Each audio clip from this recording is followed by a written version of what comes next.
Дүние осылай астан кестең болғалы тұр. Біздің парақор ұрығары қарақшыларға да бұл жақсы орай. Соғыс болды, ойбай, мына халық от қоранып жатқанда қайтеді. Бітті, оларда қашатын жеріне барып, жаңағы қазір жалдамалы әскер дейтін әскер пайда болды. Әр елде сатып аласың. Кәдімгі сервис контрактына отырасың, тіпті мемлекет қорғаныс армиясының жалдамалы сервис жасайтын күштерін құрып қойды. Барады, бір аралды сатып алады, жатады, сонымен болды.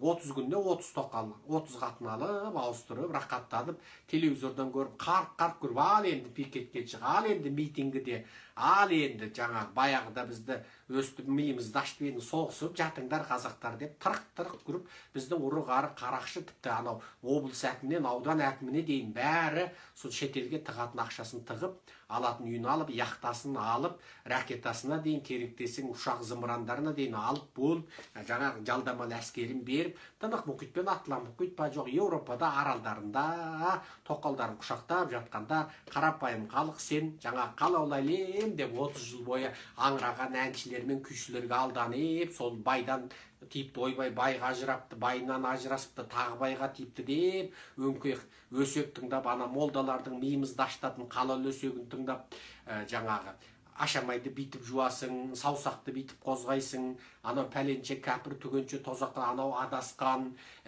жаңағы фатиха ықыластан кейін әминді іштен айтпасаң кәпір болып кетесің деп 30 жыл миымызды шіртеп жүргенде, біз соған алданып, бүкіл бәріміз аңыраған әнші немесе діни фанат болып дінді қуып жүргенде, енді төбемізден от жауып, жеріміз, отанымыз ойран болып, ұрғарлар орайдан пайдаланып қашып, жарты жеріңді орыс, жарты жеріңді Қытай, қалған жеріңді сол парсы, жаңа ауған пүштін алу мүмкін.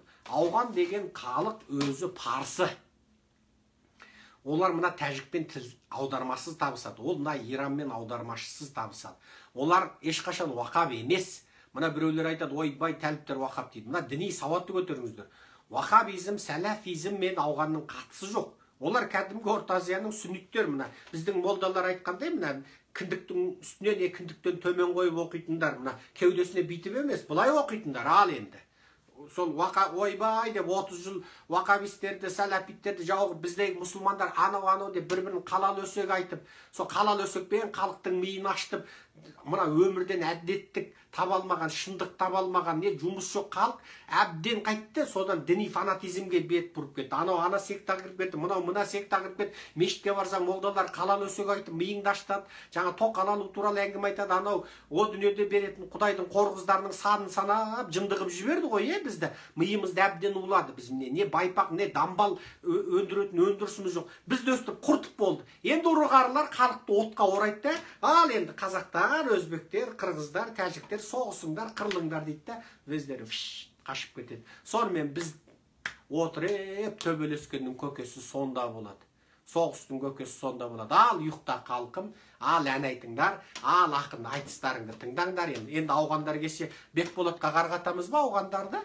Бекболатқа қарғатамыз ба енді? Сол ауғандар Бекболат қарғаса қорқып қашып кетті ме екен? Міне.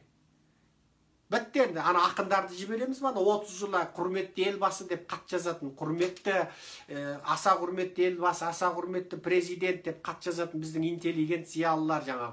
Олар естімей қапты, олар құлағы таскерен көз, жаңағы көр соқыр, солар жаңағы естімей қапты деп сөйтіп солар қат жазады. Сол интеллигенциялылар соның аса құрметті елбасы, аса құрметті президент деп мына мәселе битіп жатыр деп қат жазған оқығанда мен мырс етіп күлетінмін.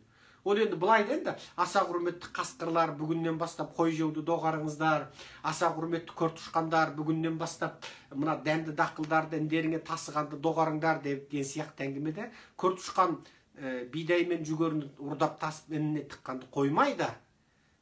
Қасқыр ешқашан қойға шапқанын қоймайды. Оны қасқырды қойға шабудан сақтану үшін күшің болу керек, қораң болу керек, сақ күзетшің болу керек. Көртұшқанды дәнді дақылыңды көртұшқан ініне тасып кетпеу үшін астығыңды қамбаңды мықтауың керек, өзің пысық болу керексің. Ал өзің отырдың ән айтып, аңырап, жаңағы ақын, жазушы, әнші, күйші, өңкей ырбақай, тырбақай, әртіске алданып, одан дінге кіргенің ана қалал өсекке алданып, біріңді бірің жамандап, қалың қалал өсекші отырдың. Ал енді іргеңнен жау келді, енді не болады екесіңдер енді. Аққа жақ бол деді, бола алмадыңдар. Өңкей парақор бәлеқорға қарсы тұра алмадыңдар. Bir парақор бәлеқор bir жаңада мәнсапқа отырса, бүкіл журналист, бүкіл интеллигент, бүкіл зиялың әгіні құтты болсын деп сонымен түскен фотосын сала қояды. Жүректеріңде бір әділеттілік сезім болды ма? Bir әділеттілік, мен турашыл болайыншы, мына парақор менімен дос болғаннан не пайда, мынау жемқор менің нағашым болғаннан не пайда, мынау менімен бір курста оққаннан не пайда, бұлда парақор жемқор емес педі деген бір турашылдық сезімдерің болған жоқ. Қалың ел біріне бір пара беріп, бірін жалалап, қаралап, өсектеп жатқанда шоқ деп, немесе менімен не қатысы деп жаттың. Енді басыңа міне от жауғанда көресіңдер енді. Кім әділетшіл болмайды, кім ақиқатшыл болмайды, ол Құдайдың қарғысына қалады. Кім ақиқат үшін, шындық үшін күреспейді, Құдай оған жазасын жібереді. Ал бүкіл қоғам жезөкшелікке бет алып, Алматы мен Астана бүкіл облыс орталығында мыңдаған қыздар жезөкше болып тұрғанда көрмегенсіген, білмегенсіген имамдар, молдалар, аталмыш діни фанаттар, интеллигент зиялылар, атқа мінген ел бастаған жігіттер, бүкіл пара жайлаған кезде көрмегенсігендер, білмегенсігендер, бүкіл халықты біздің кітабымызда, дінімізде бүкіл қасиетті 4 кітапта қарам деген мүлде тиған өсім, яғни кредиттен тимай, көрмегенсіген, білмегенсіген бүкіл діндар, фанаттар, молда, имамдар, бүкіл қоғамда әділетсіздік жайлап, қазақтың миллиондаған жігіті нақақ жаламен, нақақ сотталып, тіпті тиісті жазасынан артық 2 есе 3 есе сотталып, түрмеге отырғанда көрмегенсі білмес, шүкірде, тәубәде, осыған қанағат қыл болды, бүгініңді ойла, ертеңіңді ойлама дегендер. Ал енді көріңдер. Енді сендер жауаптарыңды сол қанды қырғын соғыста отырып, бармақтарыңды қарш шайнап, құрш шайнап отырып, сол кезде ұлыңды да, қызыңды да сол жаңа діни фанаттар отқа орап, мына жағынан орысшыл топ, мына жағынан қытайшыл топ, мына жағынан діни топ, мына жағынан парсышыл, ауғаншыл топ, мына жағынан саудияшыл топ боп, быт-чыт боп қырылысқан кезде сонда көресіңдер.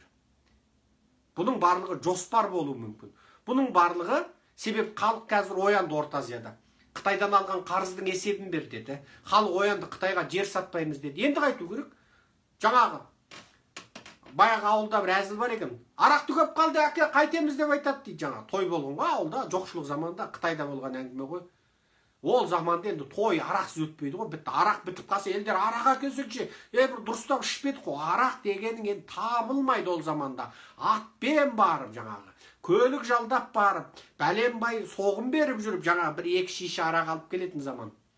Ол арақсыз той өткен деген енді сұмдық енді, ойбай енді. Сонда әкесі айтады дейді, артын төбелеске айналдырып, бытчып төбелес қыласаңдар депті. Сөйтіп ел тойдан тарайды депті. Болды енді, таң атқанға да аз қалды. Енді арақ жоқ, қайдан әкелем енді, көрші ауданға барам ба деген ғой. Онда қайтеміз, ойбай, мына ел арақ деп өлді ғой десе, артын төбелеске айналдырып жібер депті.